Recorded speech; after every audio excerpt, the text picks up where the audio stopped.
نصلي على النبي ونبدأ بسم الله. فيلمنا بيبدأ ببولي وهي قاعدة بتكلم نفسها لأنها حزينة ومش راضية عن حياتها وحاسة كده إن مفيهاش جديد، وشوية وبتنزل تتسوق وتجيب نواقص البيت، وكان كل شوية أصحابها بيرنوا عليها عشان يعني على طول مختفية كده وما بيعرفوش يطمنوا عليها. وكانت بولي عايشة فترة اكتئاب من كل حاجة تقريبا، حتى الورد بتاعها كان سايباه يدبل، وكانت آخر الليل تجهز السفرة التمام وتقعد تاكل وتتكلم مع نفسها أكنها قاعدة مع حبيبها.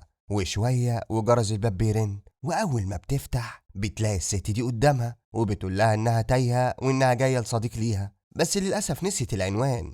وبتفضل بولي تقول لها على أسامي الجيران عشان تعرف هي جاية لمين، بس ما بيطلعش ولا واحد فيهم. وشوية وبتعرفها إن ابنها اداها ورقة فيها أرقام وقال لها لو احتجت أي حاجة رن عليا. وبتحس بولي إن الست تعبانة ويعني هتموت من الساعة، فبتعرض عليها تدخل ترتاح وتتصل بابنها من جوه. ولما بتدخل كانت ايديها متربطة وماسكة شنطة سفر، وبتسأل بولي مين عايش معاها في البيت الكبير ده، وبتعرف إنها عايشة لوحدها وإن ده بيت أختها، وإنها أجرت البيت لأنهم نقلوا في بيت تاني أكبر وأوسع. وبكده بتعرف إنها لا أنيس ولا جليس ولا ونيس وعايشة بطولها. وشوية وبتفضل تدعك في دماغها وبتقول لها لازم أبدأ دلوقتي. وبولي ما كانتش عارفة تبدأ إيه بالظبط، وفجأة بتطلع صندوق وبتحطه على الترابيزة، ولسه بتفتحه بتقول لها بولي لا بقى استني وما تعمليش حاجة، انت لازم تمشي عشان شكلك هتتعبيني معاكي. بس فجأة بتقول لها انت هتموتي النهاردة، ولسه هتتصدم بتقول لها مش وقت خضة وخوف وحزن، مفيش حاجة هتتغير، انت هتموتي النهاردة وممكن يحصل العكس وتعيشي، بس لازم تعملي حاجات الأول. فبتقول لها لمي حاجاتك واختفي من وش السعادي. قالت لها انها هتعمل نفسها ما سمعتش حاجة وهتكمل كلامها لانها كانت كريمة معاها وضيفتها. فبتعرفها بولي انها تتصل تبلغ الشرطة، بس التانية كان عندها كمية ثبات انفعال رهيب، وبتقول لها مش هتقدري تقولي لأي حد، وبتاخد بعضها وبتقوم. وقبل ما بولي تدخل البيت تاني بتلاقيها بتنادي عليها باسمها، وهي اصلا ما قالتلهاش اسمها. فبتسألها عرفتي اسمي ازاي؟ قالت لها انها في كابوس وانها هي ما قدرتش تفوق منه، وبتتمنى ان بولي تقدر تفوق. وعلى طول بتدخل البيت وبتقفل كل الترابيس وبتبص عليها من الشباك، بس بتكون اختفت في ثانية، لكن كانت سايبة الصندوق في نص الطريق. وبتتصل بولي على امها وبتحكي لها اللي حصل، واول ما بتسمع بقصة الصندوق بتقول لها اوعي تكون في حاجة وحشة. وعلى طول بتفتح بولي الباب وبتقرب من الصندوق وبتخبط فيه برجليها على اساس يعني لو في قنبله هترد عليها. المهم انها بتفضل تطمن فيها وبتطلب منها تطلع تاخد دش وترتاح، وبتعرفها انها ست كبيره واكيد بيتهيأ لها حاجات. ولما بتطلع بولي ترتاح بيكون في صوت عمال يقول ان الساعه الاكثر ظلاما هي اللي قبل الفجر على طول. والمهم انها بتطلع من الحمام وبتغير هدومها، وشويه وهي قاعده بتتفرج على الصور بتاعتها فجأة بيجي الخيال ده من وراها وبيفضل يقرب منها، وهوب بيصرخ في ودانها وبيختفي. والغلبانة بتاخد بعضها وانظرنا على طول،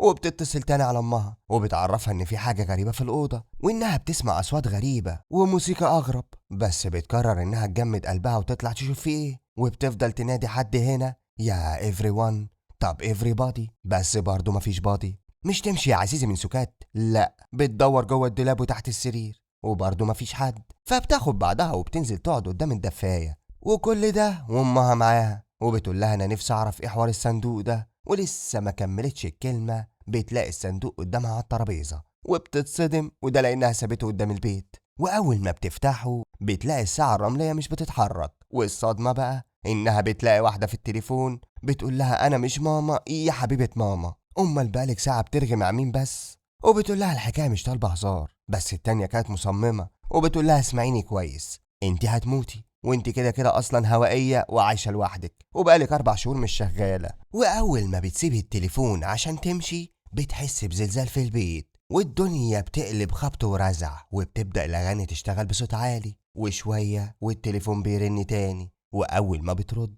بتقول لها بص كويس على الصندوق وركزي، انت لازم قبل ما النهار يطلع تكوني حطيتي فيه 3 حاجات، الاول حاجة انت بتكرهيها جدا، والتانية حاجة انت تحبيها جدا، اما التالتة والاخيرة بقى اكتر حاجة هي بتحتاجها، وكل ده لازم يتم قبل ما النهار يطلع. وبولي كانت هتتجنن وكانت عاوزة تعمل مكالمة من تليفونها، فبتعرفها ان التليفون مش هيشتغل قبل ما تنهي المهمة.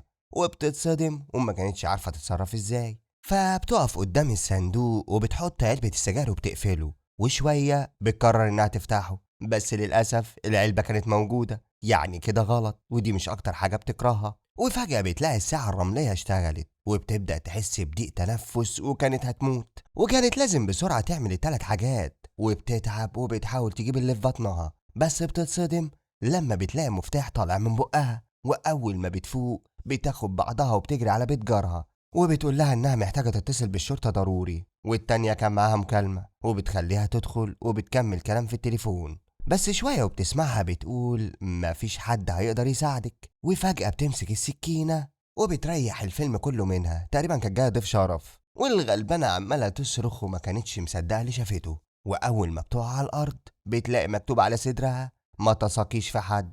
وعلى طول بترجع على بيتها وبتفضل تحاول في التليفون، بس بتسمع صوت بيقول لها انت خلاص هتموتي. وبتبص على الساعة الرملية وبتعرف ان الوقت مش في صالحها. وفجأة البرواز بيقع على الأرض وبيتكسر، وبتشوف ان صورتها بدأت تختفي من الصورة. وبتسمع صوت بيقول لها نفذ المطلوب بسرعة. وشوية وبيجيلها مكالمة، وكانت من أبوها. وأبوها يا عزيزي ميت أساسا، وبيحاول يساعدها في حل اللغز، وبيقول لها ايه الحاجة اللي خسرتيها اليوم اللي مات فيه. فبتقرر تاخد المفتاح وتقوم عشان تدور، وبتطلع أوضة أبوها وبتفتح صندوق الذكريات بتاعه، وبتلاقي السلسلة بتاعته.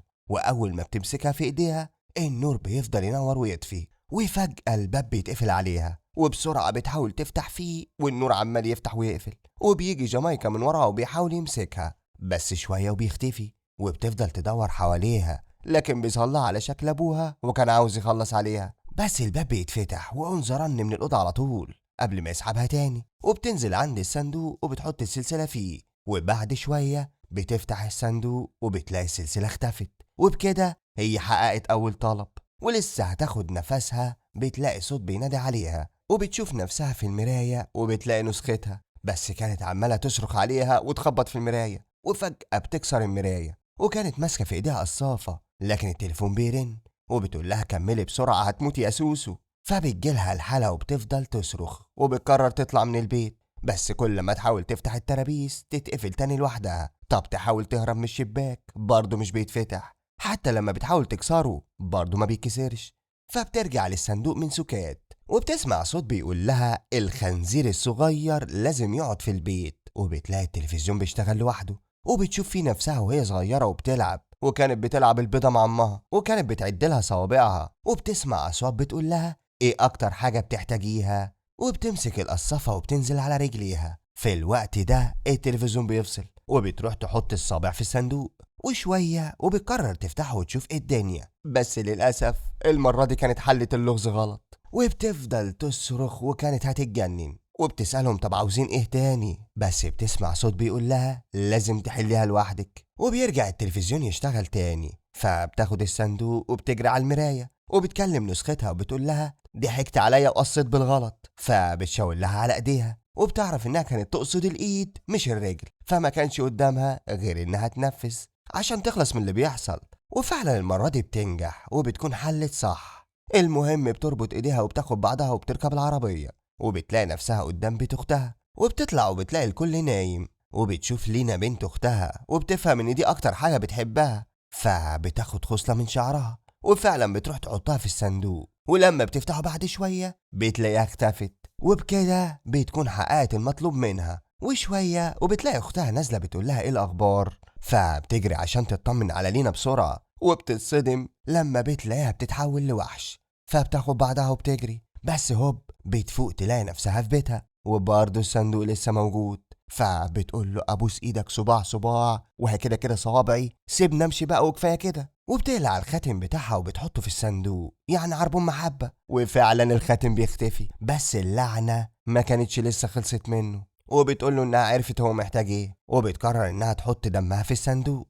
وفجأة يا عزيزي بتلاقي ايد طالع منه وبتحاول تسحبها، بس بتقدر تنقذ نفسها على اخر لحظة. وبتلاقي نفسها ماشية ومعاها صندوق، وبتفضل تخبط على البيبان كلها. واول ما باب بيتفتح وبتلاقي واحدة قدامها بتقول لها انها محتاجة تتصل على اختها، وانها تعبانة ومحتاجة ترتاح. وفعلا بتخليها تدخل، ولما بتقول لها هات الرقم اتصل لك قالت لها خلاص شوية وبابا وماما هيكونوا في البيت، وبتطلب منها تعمل لها شوية شاي عشان تتدفى، وبتنادي عليها باسمها وبتقول لها يا تارا، وأول ما بتسمع اسمها بتقول لها عرفت ازاي اسمي، بس ما بتردش عليها وبتشكرها على الشاي. وبتروح تارا تعمل لها شاي وهي مرعوبة، وأول ما بتقوم بتطلع بولي الصندوق من الشنطة وبتفتحه، وبتطلع ساعة الرمل منه، وبتقول لها شوية وهتفهمي، وبتطلب منها تسامحها، وبتعرفها انها مش عارفة ايه الصفقة اللي هتبقى مطلوبة منها، واخر حاجة بتقولها للبنية هتموتي يا سوسو. وبتقرب منها الصندوق وبتقوم عشان تمشي، وبترجع على بيتها وبتقعد قدام الدفاية،